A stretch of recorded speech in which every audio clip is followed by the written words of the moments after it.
Have you ever wondered why Arathorn, Aragorn's father, never became king of Gondor?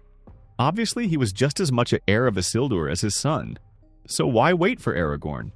Why didn't Arathorn, his father, his grandfather, or any other ancestor reclaim Gondor's throne, unite the men under one banner, and face Sauron with greater coordination and strength?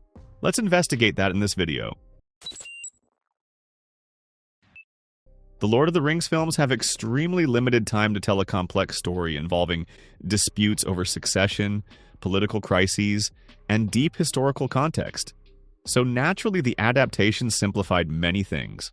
To make it easier for first-time viewers, the movies tell us that Aragorn has a rightful claim to the throne of Gondor because he is the heir of Isildur. But again, this is a simplification. If the only requirement to claim Gondor's throne were to descend from Isildur, then one of Aragorn's ancestors could have done so long ago.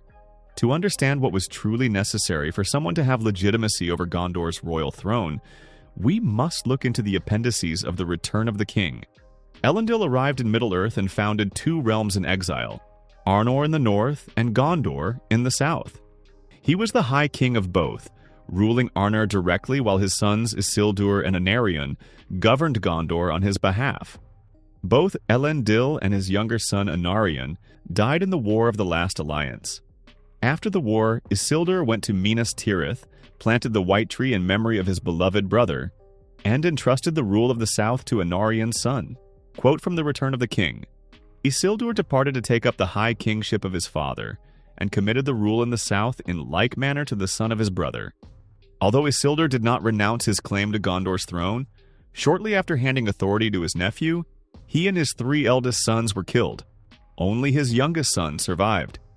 From that point on, the line of Isildur ruled the northern realm of Arnor, while the line of Anárion ruled the southern realm of Gondor. At a certain point, a king of Gondor named Arnor disappeared on his final ride to Minas Morgul and left no heirs. With that, the crown was left vacant and the rule of Gondor passed to the stewards. Over the centuries, Arnor and Gondor grew politically and culturally distant. One of Aragorn's ancestors, Arvedui, even attempted to claim the southern throne, but the Council of Gondor rejected his claim. Quote from the appendices: To this Gondor made no answer. The crown was claimed by Eärnil, the victorious captain, and it was granted to him with the approval of all the Dunedain in Gondor, since he was of the royal house. Arvedui did not press his claim, for he had neither the power nor the will to oppose the choice of the Dunedain of Gondor. Yet the claim was never forgotten by his descendants, even when their kingship had passed away. That is the simplified answer. There was a political and cultural rupture between the realms, and the Council of Gondor made it clear that it would not accept a king descending from the line of Isildur. With this context established, the question now becomes, why was Aragorn accepted then? After the deaths of Elendil, Isildur, and Anárion, the two realms that had once been nearly equivalent became very different. While Gondor prospered in the south, Arnor in the north faced a very different fate. After the death of its early kings, Arnor fractured into three smaller realms: Arthedain, Cardolan, and Rudor. And to make matters worse, those realms began to fight among themselves for power. This instability made the north a perfect target for the Witch King.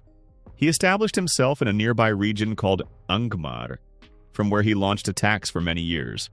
Cardolan and Rudor fell first. The only province that resisted for longer was Arthedain, the one still ruled by the direct descendants of Isildur. The last king of Arthedain was Arvedui. He married one of the daughters of the king of Gondor, and when his father-in-law died leaving no male heir, Arvedui argued that he had a rightful claim to Gondor's throne. He was a descendant of Isildur, king of Arthedain and son-in-law of Gondor's late king. But as mentioned earlier, the Council of Gondor rejected his claim. They argued that Arvedui ruled only a fragment of what had once been Arnor, and that Gondor's crown should remain under the control of the Dunedain of the south, not the north. In other words, Gondor considered itself too great to be ruled by a king from a decaying and fragmented realm. Instead of accepting Arvedui, the council placed the closest relative of the late king on the throne, the victorious captain Eärnil II. His son, Eärnur, would be the last king of Gondor from the line of Anárion. Eärnur vanished without leaving heirs after accepting a challenge of single combat from the Witch King himself, and was never seen again. Without an heir of Anárion, Gondor passed into the hands of the stewards. Meanwhile, in the north, disaster struck completely. The kingdom of Arthedain fell to Angmar, Arvedui died, and Arnor ceased to exist as a nation. Only Arvedui's son, Aranarth, survived. But Aranarth inherited a throne without a kingdom. The surviving Dúnedain scattered, living as wandering protectors of the wildlands. They became the Rangers of the North, following Aranarth as the chieftain of the Dúnedain, a title that replaced the former King of Arnor. This title and this way of life was inherited by all his descendants, including Arathorn and Aragorn himself. All of this happened roughly 1,000 years before Aragorn's birth. Therefore, in the south, the kingdom survived, but the royal line perished. In the north, the royal line survived, but the kingdom was destroyed. The inevitable question is, why not unite the northern heir with the southern throne? If Gondor rejected Arvedui when he was still a king, married to a Gondorian princess, with territory and an army, imagine how they would view, centuries later, a descendant of Isildur who, in their eyes, was nothing more than a landless wanderer, a ragged man of the road. To the people of Gondor, the stewards were respected nobles, part of the city's elite, deeply identified with the south. Trusting the rule of Gondor to a Dúnedain of the north, living as an errant ranger, seemed inconceivable.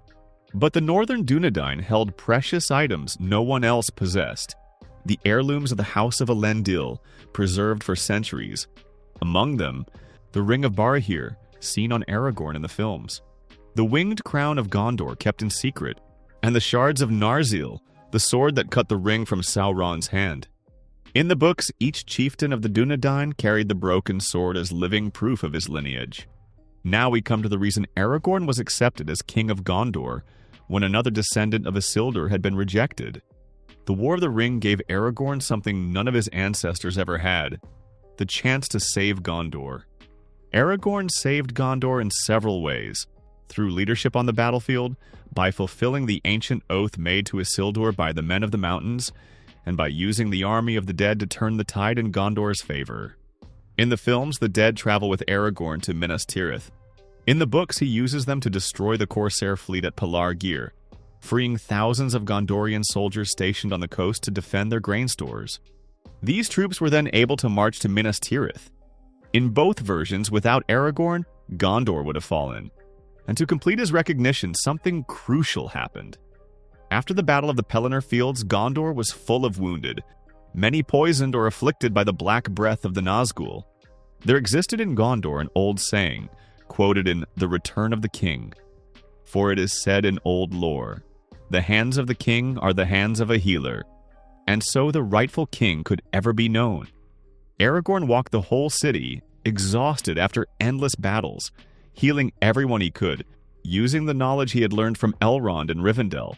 Another quote, and so the healers and the women of the houses ran hither and thither calling for Athelas, and the king's hands were indeed hands of healing, and his touch brought hope and life.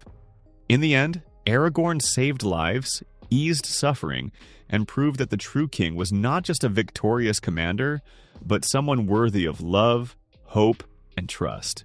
It was this that convinced Gondor. It wasn't blood, it wasn't hereditary right, it wasn't the royal heirlooms, it was his actions. Aragorn saved Gondor, Aragorn healed Gondor, and Aragorn conquered not only the throne but the heart of the people of Gondor. His father, Arathorn, and the ancestors before him never had the chance to achieve such deeds. Aragorn had the opportunity, the ability, and the courage to do so. Royal blood was only one factor. The throne Aragorn earned through his deeds. If you like this kind of video, consider subscribing and leaving a like for more. It really helps small channels like this. Take care and see you in the next one.